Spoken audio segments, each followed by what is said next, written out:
Today is the beginning of a new liturgical year. And each liturgical year, we move to a new cycle of readings at Mass. Does anybody know which cycle we start today? Hey, that's right. You guys are really up on this. Okay, each year, predominantly during the summer season, we inevitably read a story in the papers or hear a story on the evening news of someone becoming stranded. They take a shortcut while driving through our desert, or sometimes we hear of people who became stuck in a great blizzard farther to the north. In their desperation, we hear that they wander far from their vehicles and become lost. Sadly, some are never found. The lesson from these tragedies, we are told by media and authorities, is that we are told by media and authorities to be prepared, to carry an emergency kit in our car, have an emergency kit in our home, when we travel, to stick to major highways, and to let others know our schedule. And I'll bet most of you, or as our liturgical year begins, he's giving us the same message: be prepared. He tells us of Noah, who lived in a time when things were good. All went about their business, eating and drinking, doing all the normal things that people do when life is good and no one anticipates any threats. Noah was different. He was inspired by God to prepare for a great flood, so he built his ark. Others laughed at him. He was wasting his time, they said. In the end, however, were swept away, and Noah and his family who had prepared were saved. Jesus goes on in this gospel to warn that the coming of man would mean a great winnowing in which ordinary people, going about their ordinary business, would be judged, and those judged worthy saved, while those judged unworthy would be left behind.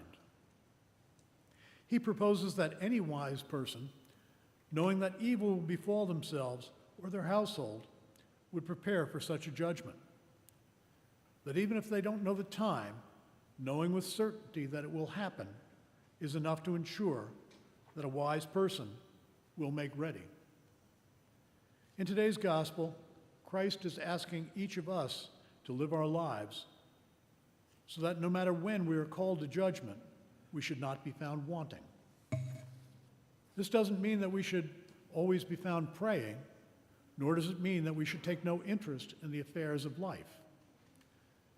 Of the two men working in the field, or the two women grinding corn, one of each was found unworthy, not because of the work that they were doing, but because they had excluded God from their lives.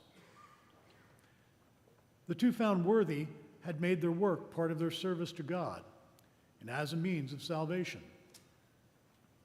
We here are all occupied one way or another with earthly affairs, and justifiably so.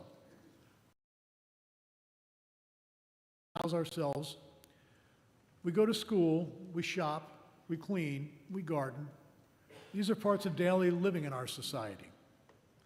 But we, as faithful Catholics, do not become taskmasters of our lives. Especially at this time of Advent, as we prepare for Christmas, we can find the rush to buy presents, decorate the house, attend parties, and all the other happy tasks of this season to be a distraction from the real purpose of this time, the Advent, the coming of Christ. We must take the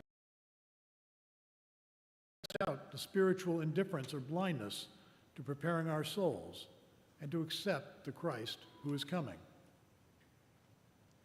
The Advent wreath with which we began this Mass shows the light of Christ. With each passing week, we add to that light, so that on Christmas Day, its life is fully realized. On that day, will the light in our heart be blazing with the same bright glow of acceptance of Jesus and his message? Are we preparing our internal light as we prepare for our earthly celebrations? If not, there is time. Start today. Be prepared.